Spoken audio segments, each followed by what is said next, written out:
지난 시간에 4장 1절부터 3절까지의 말씀을 우리가 상고를 했어요. 이 일 후라는 것은 일곱 금초 때 교회를 통해서 이루실 하나님의 뜻이 무엇인지를 다 이제 보여주신 것이죠. 그러면서 열린 문이 있다. 하늘나라에서 이루시는 구원의 세계가 보인다는 뜻인 겁니다. 내가 들은 바 처음 내게 말하던 나팔소리 같은 음성이 나팔소리와 같은 큰 음성이 우리한테 들린다라는 것은 이제 다른 모든 소리를 다 잠재우는 거예요. 하나님의 말씀이 내게 들리면은 이제 사람의 생각 또는 인간의 어떤 세상의 가치 뭐 이런 것을 다 팽개치고 오직 그 말씀에만 딱 집중이 되는 겁니다. 뭐 폭포 소리가 들리면은 그 밖에 다른 소리가 들리지 않듯이 주님의 음성이 큰 나팔 소리도 들리면은 모든 생각을 사로잡아서 거기에 딱 무릎 꿇게 되는 것. 그게 큰 나팔 소리가 들리는 거예요. 자기의 생각도 같이 막 더불어서 일어나고 뒤섞여 있는 것은 그것은 아직 나팔 소리를 들은 사람이 아니에요. 주님의 음성이 큰 많은 물소리 같다. 계시록 1장에서 그렇게 말씀하셨죠. 주님의 음성이 많은 물소리 같다라는 것은 마찬가지로 그 앞에 우리의 생각이나 우리의 어떤 하고자 하는 의지나 이런 것들을 다 내려놓는다는 것을 말하는 거예요. 그게 나팔 소리를 들은 자예요. 그냥 빵빠레 하는 그런 나팔 소리를 들었다는 것이 아니고 자기의 생각을 다 내려놓는 자가 된 것이 나팔 소리의 음성을 듣는 겁니다. 그래서 이리로 올라오라. 이후에 마땅히 될 일을 내게 보이리라. 일곱 금초 때 교회를 세우신 이후에 이와 같은 일이 벌어지는 거예요. 이와 같은 일이 벌어지면서 이제 5장에 가면은 이제 일곱 인봉한 책을, 두루마리 책을 주님이 받으시고, 이제 6장부터 그 인을 떼기 시작을 하는 겁니다. 그러면은 인을 뗀다라는 것은 환란이 시작된다라는 것을 의미하는 거예요. 그러면 그 환란이 시작되는 것이 언제 시작되는 거예요? 일곱 금초 때 교회를 하나님께서 세우셔서 이제 그들로 하여금 환란을 능히 이길 수 있는 자들로 대비케 하는 다음에 그런 다음에 주님께서 환란이 시작되게 하시는 거예요. 그러니까 이제 그런 내용들을 이제 먼저 머릿속에 딱 이제 생각을 하셔야 되는 겁니다. 그리고서는 이제 2절, 3절 보면은 이제 하나님의 이제 성품적인 면을 우리에게 이제 보여주시는 거예요. 이게 청옥 같다라는 것은 아주 파랗고 흠과 점이 없다, 신실하시다 이런 의미고, 홍옥 같다, 홍보석 같다, 벽옥과 홍보석 같다. 홍보석이라는 것은 벽옥이라는 것은 청옥 같다라는 뜻인 겁니다. 풀을 청자, 옥자, 풀을 벽자, 옥옥자 그거죠. 이게 벽옥 같다.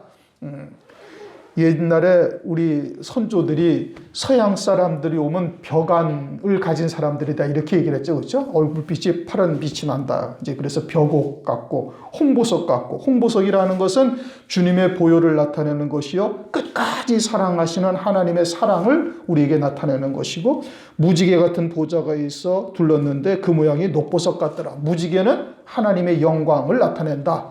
그리고서는 그것이 녹보석 같다라는 것은 나무의 숲풀처럼 자라나가는 역사, 다시 말하면 영광이 더해지는 역사를 말하고 있는 거예요. 이게 하나님의 영광이 계속해서 더해지는 것이고, 그것은 이제 우리들도 장차 하늘나라에서 신령한 몸을 입게 되면 그렇게 될 것을 우리에게 나타내시면서, 그러면서 이제 4절부터 마지막 절까지는 뭐가 나오냐면 24 보좌와 금면류관 쓴 24 장로들이 딱 등장을 하는 겁니다.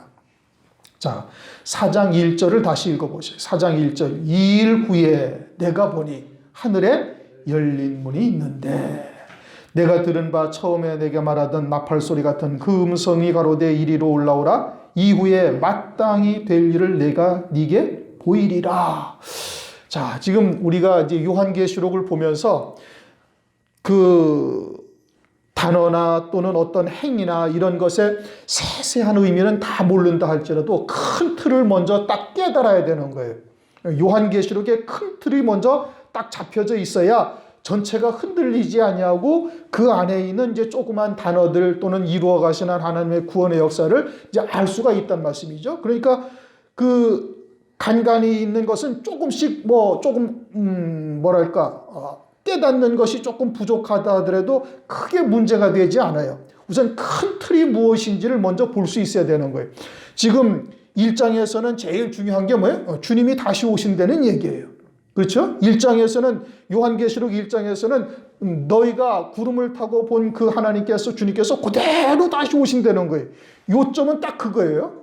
그리고서는 주님의 모습을 이제 사도 요한에게 보여주면서 일곱 금초대 교회가 나오는 것이고, 그 주님의 모습을 사도 요한에게 보여주시면서 일곱 금초대 교회가 나와서 일곱 금초대 교회를 주님이 보여주신 모습처럼 그들을 연단하고 또는 가르치고 깨닫게 하셔서 그렇게 세우신다는 뜻이고, 그렇게 해서 3장까지 딱 끝나고, 그런 다음에 있을 일이 뭐예요? 그런 다음에 있을 일이 이제 5장부터 환란이 벌어지는데, 5장부터 환란이 시작되었는데 그 전에 딱 사도 요한에게 딱 보여주시는 거예요. 뭘 보여주셔요? 이제 하나님의 성품과 그 다음에 24장로, 금연류관 쓴 24보좌에 앉은 24장로를 딱 보여주는 거예요. 그러면은 지금 요한계시록 전체를 통해서 하나님이 이루고자 하시는 뜻이 무엇인지를 이제 딱 끝낸 거예요, 지금. 그리고서는 5장부터는 지금 어디까지? 이제 14장, 18장, 19장에 가면은 주님이 재림하시는 거예요.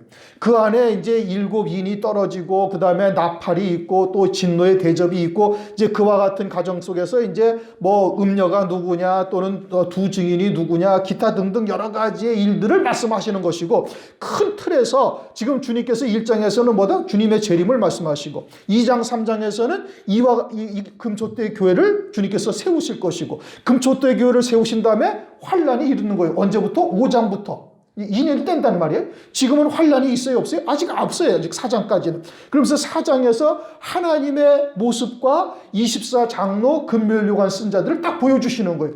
그러면 이 환란을 통해서 주님이 하실 일이 무엇인지를 먼저 딱 보여주신다 이겁니다. 요한복음 2장을 가면은 주님이 이제 1장에서 참빛이 세상에 오셨다라고 1장 9절에 말씀하셔요. 그리고서 세례를 받으면서 이튿날 세례 요한에게 세례를 받고, 이튿날 또 제자들이 와서 제자들을 삼고, 이튿날 이제 뭐 하면서 2장에 가서는 몇째 날이라고요? 사흘 되던 날 첫 번째 표적을 딱 보여주셔요.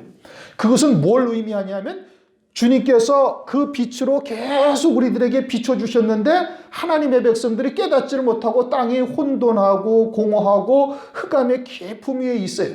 그래서 주님이 참빛이 이 땅에 오셨는데도 역시 깨닫지를 못하는 거예요. 그런데도 주님께서는 그들에게 하나님의 말씀이, 하나님의 뜻이 무엇인지를 깨닫게 하셔서 마지막 때 하나님께서 이루실 그 구원이 뭐냐? 어린 양의 혼인잔치와 같은 그것을 이루시고자 이와 같이 빛을 비춰줬음을 말씀하고 있는 거예요. 주님이 첫 번째 표적을 딱 보여주신 것은 주님이 이 천지와 만물을 지으시고 그의 백성들을 하나님의 정하신 때에 육체를 입혀 이 땅에 보내시는 아주 가장 최고의 목표가 무엇인지를 말씀하고 있는 거예요. 그게 뭐예요? 어린 양의 혼인잔치인 거예요.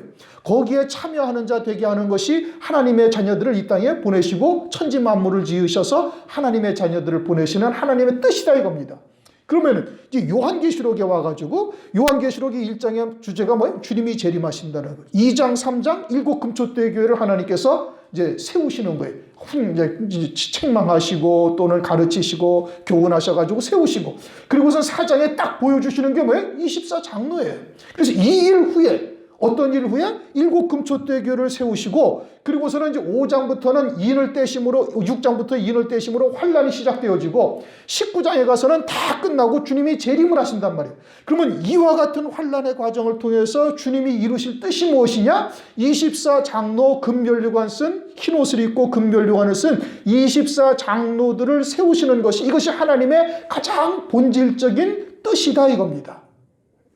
그걸 말씀하시는. 그래서 19장 가면은 주님이 재림을 하시고, 그리고서는 20장 가면은 뭐가 있어요? 20장 가면은 예수의 증거와 하나님의 말씀을 인하여 목배임 받은 자들이 첫째 부활의 영광을 입는다 이겁니다. 나머지 죽은 자들은 아무도 살지 못하고 2000년 동안 그들만이 첫째 부활의 영광을 입는데, 그들은 둘째 사망의 해가 다스릴 권세가 없다. 그리고 그들이 그리스도와 함께 영원히 왕이 되어져서 1000년 동안 왕이 되어져서 다스릴 뿐 아니라 영생토록 왕으로서 함께 다스리는 자가 되는 거예요. 그리고 21장에 딱 가면은 뭐가 나와요? 어린 양의 혼인잔치가 딱 등장을 하는 거예요.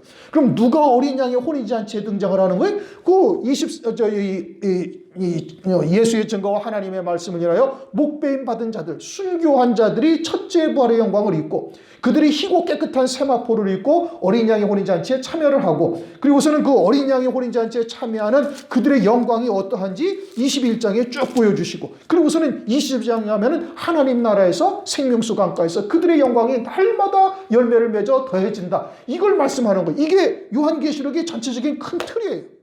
그럼 중간에 환란에 대한 과정에 대해서는 이제는 자세하게 지금 모른다 할지라도 요한계시록을 읽어가면서 요한계시록을 하나님께서 쓰신 뜻이 무엇이구나. 이것은 우리가 먼저 딱 알고 있어야 돼. 큰 틀에서의 윤곽을 잡고 있으면은 그 중간에 있는 과정들도 알기가 훨씬 수월하다 이겁니다. 지금 이 4장에서 금멸류관을 쓰는 자들이 무엇을 말하는지 아시겠습니까? 이들이 계시록 20장에 가면 예수의 증거와 하나님의 말씀을 인하여 목배임 받은 자들이 그들이 심판하는 권세를 받아서 주님의 보좌에 주님과 함께 그 보좌에 앉아 있는 것이 계시록 20장 4절에 등장을 하잖아요.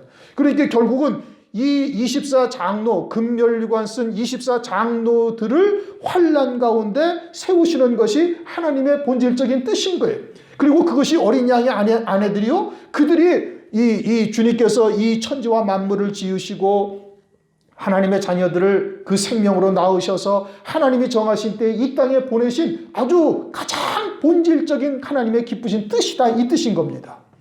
그러니까 이제 하나님의 모습이 하나님의 영광의 모습을 딱 보여주시고 그 다음에 바로 뭐가 나타나요? 24보좌에 앉아있는 장로들이 딱 등장을 하는 거예요. 그래서 이제 4절 보면은 또 보좌에 둘려 24보좌들이 있고 어떤 보좌에 둘려? 하나님의 보좌에 쭉 둘러있는 24보좌가 있고 그 보좌들 위에 24장로들이 흰옷을 입고 머리에 금연류관을 쓰고 앉았더라. 그러면서 이제 24장로들에 대한 내용이 쭉 이어지는 겁니다. 그런데 그 장로들의 보좌가 몇 개 보좌가 있어요? 24개가 있어요. 그러면 24명이 딱 확정되었다는 뜻이냐? 그것을 의미하고 있는 것은 아니에요. 왜냐? 이제 계시록 3장 21절을 보면은 이제 마지막 라오디게아 교회에 주님께서 일곱 금촛대 가운데 마지막 라오디게아 교회에 이제 21절 말씀하시는데 이기는 그에게는 내가 내 보좌에 함께 앉게 하여 주기를 내가 이기고 아버지 보좌에 함께 앉은 것과 같이 하리라. 그럼 일곱 금촛대 교회는 환난 가운데 환난을 등이 이기는 자들이에요. 그럼 이기는 자들의 가운데서 이 하나님의 보좌에 24보좌에 앉게 될 자들이 있다라는 것을 말하고 있고 그러면 이것이 앞으로 있을 일들이고 그 24보좌라는 것이 딱 24명만을 말하는 것이 아니라 이제 대표성을 가지고 우리에게 말씀하고 있는 거예요. 성경에 그것을 기록해서 우리에게 읽게 하시는 이유는 그것은 우리와 관계가 있기 때문에 읽게 하시는 거예요. 마태복음 17장에 따로 높은 산의 영광을 주님께서 제자들에게 보여주시는 것은 그 제자들에게 그와 같은 영광이 예비되어져 있기 때문에 보여주시는 거예요. 주님께서 자랑하려고 보여주시는 것이 아니란 말씀이에요. 그러면 따로 높은 산에서 주님께서 제자들에게 그 부활의 영광 그냥 빨래를 해서 그렇게 희게 할 수 없는 흰 옷과 얼굴은 막 해가 힘있게 비치는 것 같은 이와 같은 영광스러운 모습을 제자들에게 보여주신 것은 제자들에게도 그와 같은 영광이 예비되어져 있다는 것을 보여주시는 것처럼 오늘날은 하나님의 말씀을 통해서 성령으로 깨닫게 하신단 말이에요. 제자들에게는 환상 가운데 비몽사몽 간에 막 그와 같은 영광스러운 모습을 실제로 보여주셨지만 그럼 오늘날에도 그와 같은 것을 그렇게 보여주시는가? 그러지 아니하고 이제는 내주하시는 성령께서 하나님의 말씀을 통해서 깨닫게 하신단 말씀이죠. 이게 깨닫게 되어지면은 믿는 자에게는 하나님께서 그와 같은 영광이 예비되어져 있으니까 믿게 하시는 거예요. 그러므로 환난 날에 24보좌에 앉을 자들이 앞으로 나오게 되어질 것을 이제 계시록 3장 21절을 통해서도 우리가 확인해 볼 수가 있는 것이고 그러면 24장로라는 것이 즉 무엇을 말하는가? 24장로라는 숫자가 의미하는 것이 무엇인가? 마태복음 19장 28절을 보면 제자들에게 너희들이 나와 함께 12보좌에 앉아서 이스라엘 12지파를 심판하리라 이렇게 말씀하셔요. 그리고는 계시록 21장을 보시면은 14절 계시록 21장 14절 그 성의 성곽은 12기초석이 있고 그 위에 어린 양의 12사도의 12 이름이 있더라.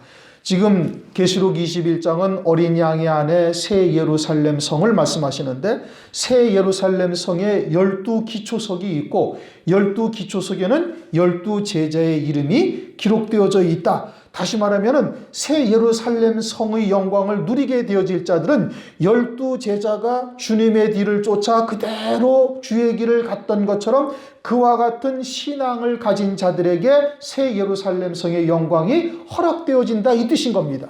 그들이 먼저 앞서서 본을 보이고 그들이 12기초석에 그 12제자의 이름이 있다는 것은 새 예루살렘 성의 영광을 누릴 자들이 어떠한 신앙이어야 되는가를 우리에게 말씀해 주시고 그 대표로서 12제자를 말씀하시는 겁니다.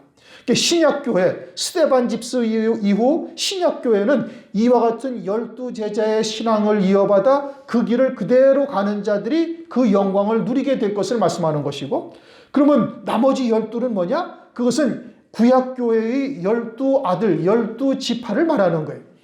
구약교회 제사장을 보면은 흉패를 입고 거기에 12보석을 가슴에다 달고 이스라엘 12지파의 이름을 그 흉패에다가 새깁니다. 각 보석에 한 지파씩 흉패에다 하나씩 새겨요.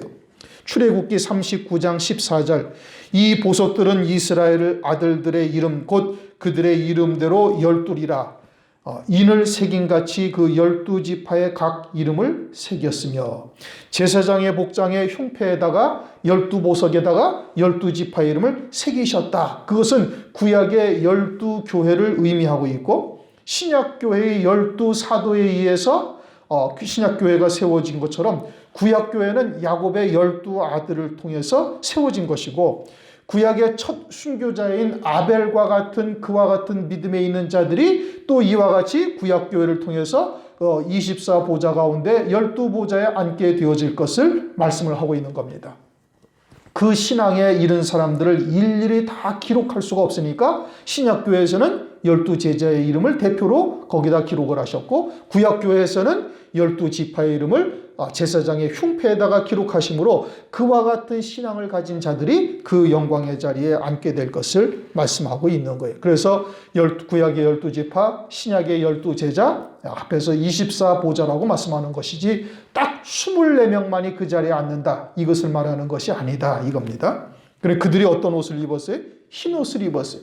흰 옷을 입었다라는 것은 계시록 6장 9절부터 보면은 흰 옷은 순교한 자들이 입는 옷인 겁니다. 9절 다섯째 인을 떼실 때에 내가 보니 하나님의 말씀과 저희의 가진 증거를 인하여 죽임을 당한 영혼들이 제단 아래 있어 큰 소리로 불러가로되 거룩하고 참되신 대주제여 땅에 거하는 자들을 심판하여 우리 피를 신원하여 주지 아니하시기를 어느 때까지 하시려나이까 하니 각각 저희에게 흰 두루마기를 주시며 가라사대 아직 잠시 동안 쉬되 저희 동무종들과 형제들도 자기처럼 죽임을 받아 그 수가 차기까지 하라. 그래서 흰 두루마기라는 것은 머리에서 발끝까지 하얀 옷을 입혀주었다. 희고 깨끗한 세마포와 똑같은 의미인 겁니다. 그런데 그냥 한국적 표현을 해서 흰 두루마기라고 한 거예요. 이게 흰 옷이다 이겁니다. 흰 옷을 입었다라는 것은 그 전제가 뭐예요? 순교가 전제가 되는 거예요. 순교의 신앙을 넘어선 자, 아브라함 같은 경우는 순교의 신앙을 이미 넘어섰죠. 그러니까 아브라함과 같은 믿음의 조상인 아브라함과 같은 믿음을 쫓아서 살아온 자들, 아벨과 같은 순교의 신앙을 가진 구약 지파에 있던 자들, 구약 12지파에 있던 자들, 또 베드로와 또는 12제자와 같은 믿음의 길을 쫓아서 이와 같은 신앙의 선자들, 이들이 흰 옷을 입게 되어질 것을 말씀을 하고 있는 거예요. 흰 옷을 입었다라는 것은 무엇을 말하는가? 그것은 둘째 사망의 해를 맞지 않는 거예요. 계시록 20장을 보면 이제 요한 2장에도 있는데 계시록 20장을 보면은 순교한 자들, 예수의 증거와 하나님의 말씀을 인하여 목배임 받은 자들을 이제 4절부터 쭉 말씀하시면서 6절을 보면은 이 첫째 부활에 참여하는 자들은 복이 있고 거룩하도다. 둘째 사망이 그들을 다스리는 권세가 없고, 둘째 사망이 다스릴 수 있는 권세가 없다 이 뜻입니다. 근데 둘째 사망은 지옥에 떨어지는 것이 둘째 사망이고 둘째 사망이 다스리는 권세가 없다라는 것은 마귀의 종이 되어져서 살았던 삶은 영원히 불타 사라지는데, 하나님의 백성이라 할지라도, 하늘에 속한 자라 할지라도 이 땅에서 육체의 소욕을 쫓아서 또는 마귀의 미혹의 말을 쫓아서 또는 이와 같이 살아온 삶은 하늘나라에서도 그것은 사함받지 못하는 거예요. 히브리서 10장 26절, 마태복음 12장 32절, 이건 이제 여러 차례 찾아봤습니다. 마태복음 12장 32절은 성령을 회방한 죄, 이 땅에서 그렇게 순교한 자라 할지라도 신앙이 아직 어릴 때는 성령을 회방했던 죄들이 다 있는 거예요. 이건 어느 누구도 성령을 회방한 적이 하나도 없다라고 이야기할 수 있는 사람은 아무도 없어요. 성령을 거스리고 성령을 회방한 자는 이 세상뿐 아니라 내세에서도 사함받지 못하리라. 사함받지 못하는 죄인 겁니다. 또 히브리서 10장 26절, 하나님의 율법이 무엇인지 알고도 짐짓죄를 범한 것, 알면서도 육신의 연약함을 인해서 어쩔 수 없이 죄악 가운데 빠진 것, 이것도 내세에서도 사함받지 못하는 거예요. 그러니까 이 땅에서 하나님의 백성들로서 은혜 시대에 살다가 자연사에서 하나님의 보좌에 이르는 하나님의 백성치고 성령을 회방한 죄나 짐짓죄를 벗어난 사람은 아무도 없어요. 그러니까 그와 같이 성령 회방죄나 짐짓죄를 지은 자들은 둘째 사망이 다스릴 수 있는 권세를 부여받는 거예요. 그만큼 성령을 회방한 죄, 짐짓죄를 지었던 삶은 다 불타 사라져버린다. 영원히 불타 사라져버린다는 말씀이죠. 그러니까 둘째 사망의 해를 받는 것이죠. 그런데 이 첫째 부활의 영광을 입는 자들은 보이지 아니하는 하나님의 나라를 바라보면서 믿음으로 자기의 육신의 목숨까지도 하나님의 나라를 위해서 헌신해버린 거예요. 그것을 하나님께서 귀하게 여기시고 그들에게는 머리에서 발끝까지 하얀 옷으로 입혀주는 거예요. 그러니까 그들에게는 둘째 사망의 해가 다스릴 권세가 없다. 둘째 사망의 해가 그들에게는 하나님께서 다 제하여 버리시고 아주 온전한 구원을 이룰 수 있는 그리스도와 같은 영광의 자리에 이르게 되어지는 은총을 하나님께서 베풀어 주시는 거예요. 시편 116편 15절, 성도의 죽는 것을 여호와께서 귀중히 보시는도다. 이것은 순교한 자들을 말하는 겁니다. 순교한 자들을 하나님께서 귀하게 보셔서 그들에게 흰옷을 입혀주신다라는 것은 둘째 사망의 해를 전혀 받지 아니하게 하셔서 이 땅에서 성령을 회방한 자나 짐짓죄를 지은 것까지도 다 사해 주시는 은혜를 입혀주신다 이겁니다. 그것이 흰옷을 입었다라는 하나님의 은혜인 거예요. 그리고선 머리에는 금면류관을 쓰고 앉았더라. 누가? 24 장로들이 머리에 금면류관을 쓰고 앉았더라. 그러면 금면류관을 쓴다라는 것이 성경에서는 무엇을 말하는가? 어떤 자들이 금면류관을 쓰는가? 창세기 2장을 보시면은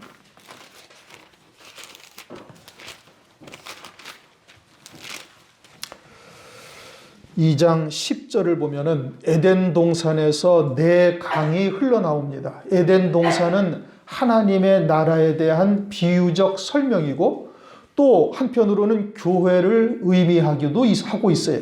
그런데 10절, 강이 에덴에서 발원하여 동산을 적시고 거기서부터 갈라져 네 근원이 되었으니 첫째의 이름은 비손이라. 금이 있는 하윌라 온 땅에 둘렸으며 그 땅의 금은 정금이요 그곳에는 베델리엄과 호마나노도 있으며 둘째 강의 이름은 기온이라 구스 온 땅에 들렸고 셋째 강의 이름은 히데겔이라 아수르 동편에 흐르며 넷째 강은 유브라데더라. 그러면 에덴 동산이 천국에 대한 모형이요 교회를 상징하고 있고 이 교회 안에 어떠한 강물이 흐른다는 거예요? 금이 있는 하윌라 땅에 금이 있는 비손 강물이 흐르는 교회도 있고 또 구스 땅에 흐르는 기혼 강이 흐르는 교회도 있고 히데겔과 또는 유브라데 강물이 흐르는 교회들이 있다 이 뜻인 겁니다. 그래 금이 있는 하윌라 땅에 흐르는 비손 강물은 정금과 같은 금면류관 쓰게 하시는 하나님의 말씀이 있는 교회를 의미하고 있는 것이고 그와 같은 하나님의 말씀이 흐르는 말씀의 강물이 흐르는 교회에서 그러한 정금과 같은 하나님의 말씀을 들어야 되고 그 다음에는 욥기서 23장 10절 욥기서 23장 10절을 보면은 나의 가는 길은 오직 그가 하시나니 그가 나를 단련하신 후에는 내가 정금같이 나오리라.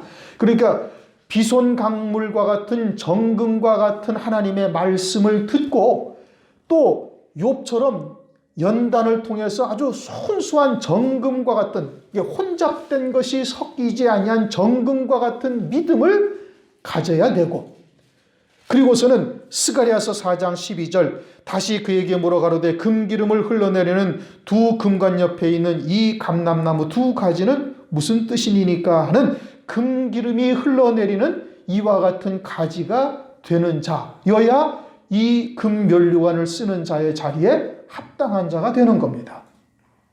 아무나 다 금면류관을 쓰는 영광의 자리에 이르는 것이 아니고, 첫째는 비손 강물에 흐르는 그와 같은 정금과 같은 하나님의 말씀을 들어야 되는 것이고, 욥과 같이 불순물 혼잡된 것이 싹 빠진 아주 연단된 정금과 같은 믿음을 가지고 있어야 될 뿐 아니라 금기름이 흘러내리는 두 가지와 같은 이와 같은 영광스러운 하나님의 말씀을 듣고 있는 자, 들은 자여야 되는 거예요. 그래야 하늘에 금면류관을 쓰는 최상의 복을 주시는 자리에 있게 된다 이겁니다. 그럼 오늘날 모든 교회가 다 그와 같은 정금과 같은 하나님의 말씀이 흐르는 곳이냐? 그렇지가 않은 것이죠. 그것은 일국 금초대 교회만 그와 같이 정금과 같은 하나님의 진리의 말씀이 흐르게 하시고, 그 말씀을 믿음으로 받은 자들에게는 하나님께서 욥과 같은 연단의 과정을 거쳐서 정금과 같은 믿음으로 세우시고, 그런 후에 그들에게 금기름을 부어주신다. 금기름을 부어주신다는 게 뭐예요? 일곱 영으로 하나님께서 충만케 하시는 역사를 말하는 겁니다. 그러면은 그와 같은 하나님의 말씀을 믿음으로 받은 자에게 하나님께서 이루어 가시는 거예요. 믿음으로 받으면 되는 겁니다. 5절 보좌로부터 번개와 음성과 내성이 난다. 이게 하나님의 보좌로부터 나는 것이죠. 번개가 치면은 그 빛보다 더 밝은 빛이 있질 않습니다.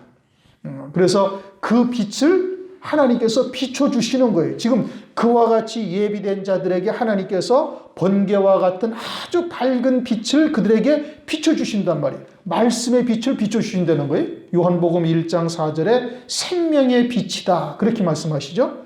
요한복음 1장 9절에는 참 빛이다.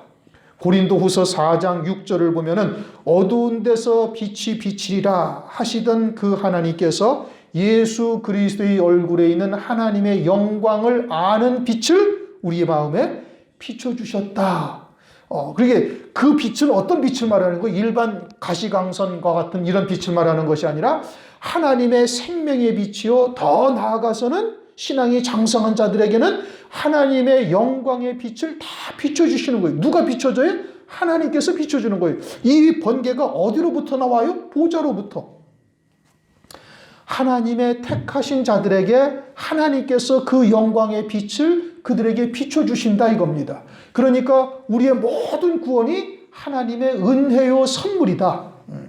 그 다음에는 음성과 하나님의 보좌에서 나는 음성이니 큰 나팔 소리와 같이 모든 소리를 다 잠재워 버리는 거예요. 아주 많은 물소리와 같이 모든 소리를 다 잠재운단 말이에요. 다시 말하면은 그와 같은 하나님의 음성을 들었다라는 것은 다른 어떤 인간의 사상 또는 내 의지 또는 내 뜻 이런 것들을 다 하나님의 말씀 앞에 내려놓는 자는 주님의 음성을 들은 거예요. 나팔 소리와 같은 음성을 들은 것이요, 큰 물소리와 같은 음성을 들었다 이겁니다.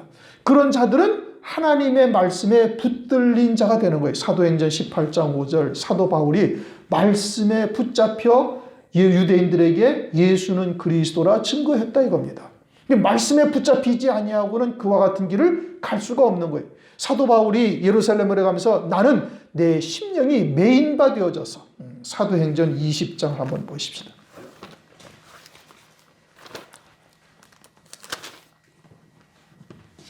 사도행전 20장 22절. 사도 바울이 예루살렘에 가는데 거기에서 많은 고난을 당할 것을 사람들이 이제 환상을 보기도 하고 성령으로 깨닫게 되죠. 그래서 이제 가지 말라고들 이야기들 하기도 하고 그러는 겁니다. 그러자 22절 보라 이제 나는 심령의 매임을 받아. 무엇에 매임을 받았어요? 하나님의 말씀에 하나님의 뜻이 무엇인지를 알고 있는 거예요. 예루살렘에 가서 고난도 받고 많은 어려움도 겪다가 결국은 이방인들에게 의해서 죽임당하게 될 것을 사도 바울이 알고 있단 말이에요. 거기뿐만이 아니라 로마에까지 가서도 많은 고통을 겪을 것을 알고 있으면서도 이나는 그 하나님의 말씀에 매인바 되어졌다. 그러니까 하나님의 말씀이 아주 나팔소리같이 들린 거예요. 하나님의 말씀이 아주 많은 물소리처럼 들려서 다른 사상, 어떤 자기의 의지, 자기의 무슨 꿈, 고집 이런 것이 다 그 소리 앞에 잠재워진 거예요. 그것이 하나님의 말씀을 들은 자예요. 그것이 나팔소리 같은 음성을 들은 자예요. 그렇게 하나님의 보좌로부터 번개와 같이 하나님의 말씀이 아주 빛으로 우리에게 임하시고, 그리고는 그러한 하나님의 음성이 많은 물소리처럼 또는 아주 나팔소리처럼 들려서 내 생각이나 내 육신의 안위까지도 다 내려놓게 하신다는 말씀이에요. 그렇게 해서는 뇌성이 난다. 이게 뇌성이라는 것은 뭐냐 하면은 욥기서 26장 14절을 보시면은 큰 능력의 우레다. 그렇게 말씀을 하고 있어요. 이게 뇌성이라는 것은 아주 하나님의 큰 능력을 말씀하고 있는 거예요. 욥기서 26장 14절. 이런 것은 그 행사의 시작점이요 우리가 그에게 대하여 들은 것도 심히 세미한 소리뿐이니라. 그 큰 능력의 우레야 누가 능히 측량하랴. 이와 같은 하나님의 큰 능력이 우리에게 임한다 이겁니다. 무엇을 통해서? 말씀을 통해서. 이제 여기까지 들으셨으면은 이제 에베소서를 다시 보십시다. 에베소서 1장을 보시면은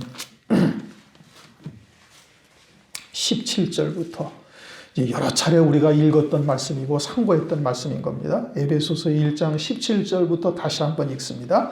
우리 주 예수 그리스도의 하나님 영광의 아버지께서 지혜와 계시의 정신을 너희에게 주사. 누가 주셔요? 하나님이 주시는 거예요.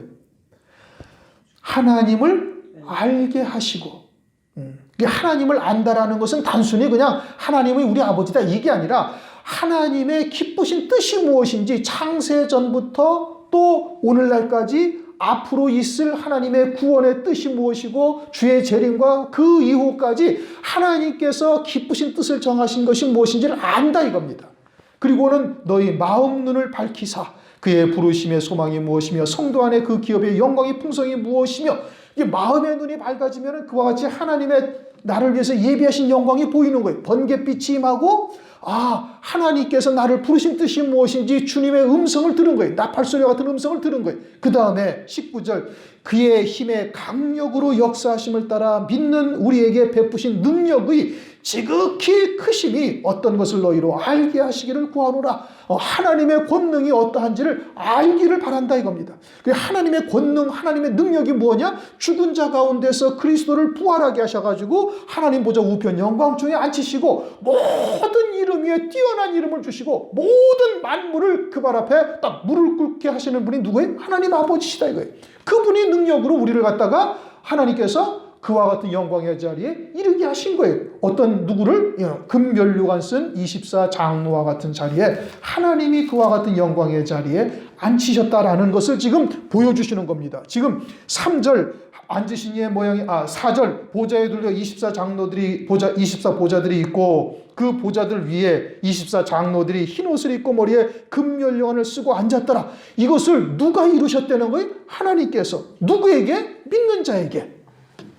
보좌로부터 번개와 음성과 뇌성이 나고, 이제 번개와 음성과 뇌성이 났다는 것이 뭘 말하는 거예요? 에베소서 1장 17절 이하의 말씀과 동일하게 말씀하시는 겁니다. 하나님께서 하나님이 누구신지를 그들에게 나타내 보여주시고 하나님의 말씀이 그들에게 임하시고 그리고 하나님의 권능이 그들을 갖다가 이렇게 세우셨음을 말하는 거예요. 그러면서 보좌 앞에 7 등불 켠 것이 있으니, 하나님의 보좌가 어두워서 등불을 켰다는 내용입니까? 아니요. 하나님의 보좌는 어둡지가 않아요. 계시록 21장을 보시면은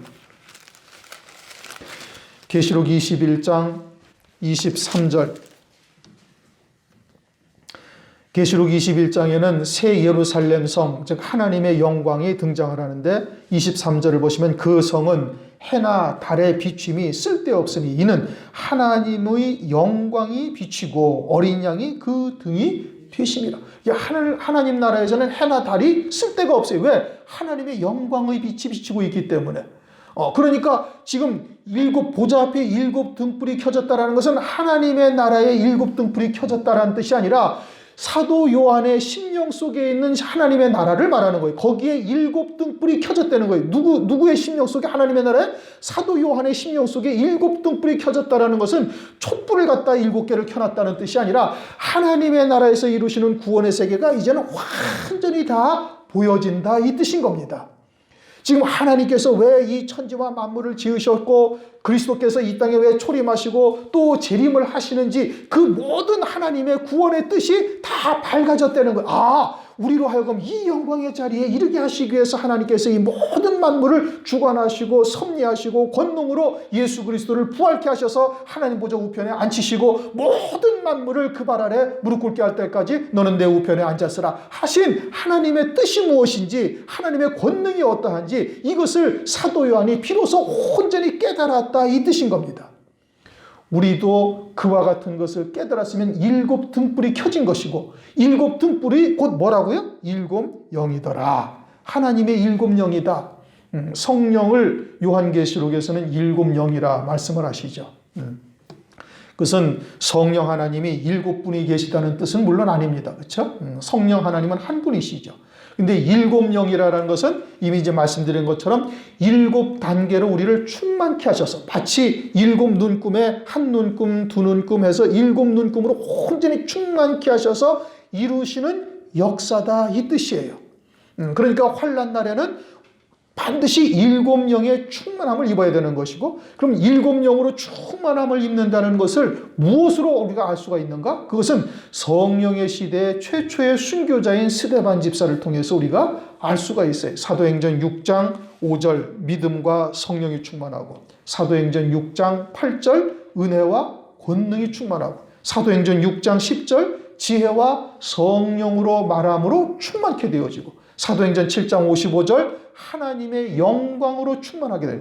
하나님의 영광으로 충만하게 되어지니까 그 나를 위해서 예비하신 영광을 바라보며 기뻐하는 그 기쁨이 돌에 맞아 큰 고통을 느끼는 그 고통보다 그 기쁨이 월등히 커서 고통스럽지 아니하게 능히 이겨나갈 수 있도록 하나님께서 은혜를 베풀어 주신 거예요.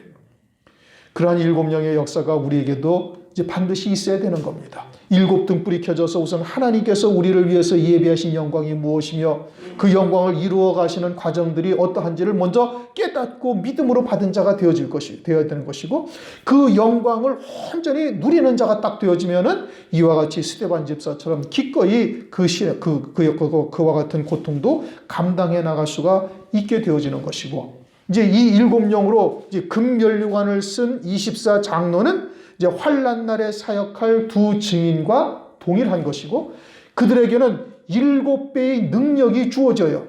계시록 11장을 한번 보십시다. 은혜 시대의 성령의 충만과는 전혀 다른 양상이 이제 나타나게 되어지는 겁니다. 3절부터 보면은 내가 나의 두 증인에게 권세를 주리니 저희가 굵은 베옷을 입고 1260일을 예언하리라. 1260일이라는 것은 3년 반을 의미합니다. 3년 반에 1년을 360일, 한 달을 30일로 따져서 42개월이요 3년 반을 말하는 겁니다. 이는 이 땅의 주 앞에 섰는 두 감람나무와 두 촛대니, 자, 스가랴서 4장 12절에 마지막 금면류관을 쓸 자들은 금기름 발리운 자가 되어야 된다 말씀하셨죠? 이들이 지금 두 감람나무와 두 촛대니, 5절 만일 누구든지 저희를 해하고자 한즉 저희 입에서 불이 나서 그 원수를 소멸할지니 누구든지 해하리하면 반드시 이와 같이 죽임을 당하리라. 저희가 권세를 가지고 하늘을 닫아 그 예언하는 날 동안 비 오지 못하게 하고, 또 권세를 가지고 물을 변하여 피되게 하고 아무 때든지 원하는 대로 여러 가지 재앙으로 땅을 치리로다. 땅을 친다라는 것은 하나님의 백성들에게 그 재앙이 임하게 할 수가 있다 이겁니다. 마치 엘리야가 하늘에서 불을 끌어내려가지고 자기를 잡으러 왔던 50부장과 50인의 군사를 불살라 죽이듯이 그저 자기를 대적하는 자들을 얼마든지 원하는 대로 재앙을 내려 그들을 제어할 수 있는 이와 같은 아주 하나님의 특권이 딱 부여되는 거예요. 어느 제 동안 1260일 예언하는 동안. 그들이 금면류관 쓰는 24장로의 자리에 앉게 되어질 자들인 것을 말하고 있는 것이고, 나머지 순교한 성도들은 첫째 부활의 영광을 함께 누리면서 새 예루살렘 성에 함께 들어가는 거예요. 그러나 새 예루살렘 성에 들어갈다 할지라도 이 24장로들 금면류관을 쓰는 자들과 어린 양의 안으로서 단순히 첫째 부활의 영광을 입은 자들과의 영광은 또 거기서도 차이가 난다 이겁니다. 그러므로 해와 같은 영광, 달과 같은 영광이 다르고 별의 영광이 다른데 별과 별의 영광이 각각 다르더라. 하늘나라의 영광이 그처럼 천차만별인 것을 우리에게 말씀해 주시고 있는 것이지요. 오늘은 요한계시록 4장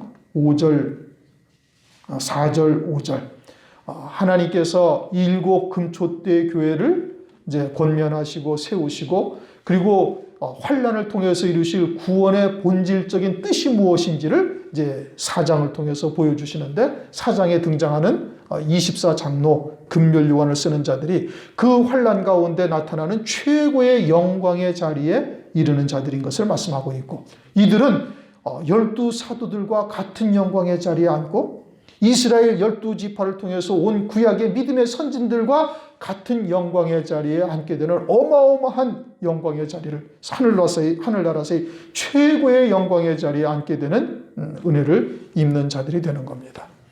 우리에게 이와 같은 말씀을 열어주셨다는 것은 우리도 그러한 영광의 자리에 앉을 수 있는 소망이 우리에게도 주어졌다는 것이고, 믿는 자들에게 하나님께서 그와 같은 말씀을 통해서 이루시기를 주님의 이름으로 축원합니다.